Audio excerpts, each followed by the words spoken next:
In '87, you had Untouchables and No Way Out coming out at the same time. I can't remember which one came first. Well, they were flip-flopped. Actually, I think I made No Way Out first.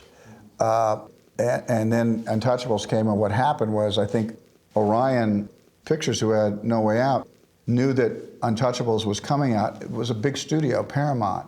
And so they thought, well, maybe we should just hold on to No Way Out, let it come out after Untouchables, because Untouchables, would have a bigger, more money behind it. So it became a strategic thing, not from me, but from a studio itself that had a smaller, what they thought was a smaller movie, that they would wait till Untouchables was made. So in those instances, those movies were flip-flop.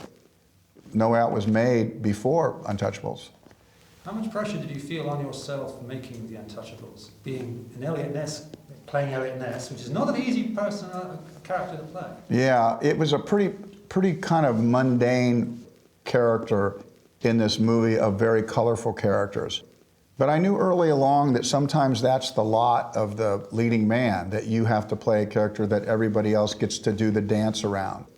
I was able to do the dance in Silverado and in Fandango and other kind of movies where the leading character is somehow more charismatic than the other characters. But a lot of times in movies, it's not that way. You're the person that stands and delivers. It's like Spencer Tracy. You just stand and you deliver your lines, and through your authority, you control the movie, but you allow the other actors around you to be the colorful kind of characters that there are. So I knew what my job was in Untouchables, was this guy who didn't drink, who didn't do this, who didn't have street language, and it was really clear what I would have to do in that movie. How significant for you as an actor was it to work with Sean Connery and Gene Hackman? Yeah, boy. Well, it's interesting you use those two names, because I use those two names sometimes in questions that are propped up to me. Who's the best actor you work with? Blah blah blah. Very difficult to say that, because I work with really great actors. I mean, and actors that are probably equal in so many ways, but they stand out in certain ways. Blah blah blah. And some actors are kind of unknown that you wouldn't know, that I could tell you were fantastic actors. But I've often said that I felt like Gene Hackman was the most real actor that I had ever worked with. I've then equally said that Sean Connery was the biggest star that I'd ever worked with. But that sometimes, when you say star, kind of diminishes how good an actor Sean Connery was. And he just was. He's a fantastic actor.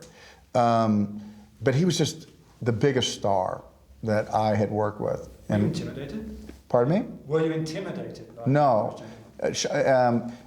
I wasn't. I, in fact, made friends with him, and he doesn't suffer fools. He doesn't like people that are flimsy, that are whatever. I was able to learn an enormous amount from him without him trying to teach me. He's not that way. I just found him to be a terribly honest, forthright person, and very skilled, and really, but better than that, I found him to be a really moral person in the things that I measure as being important.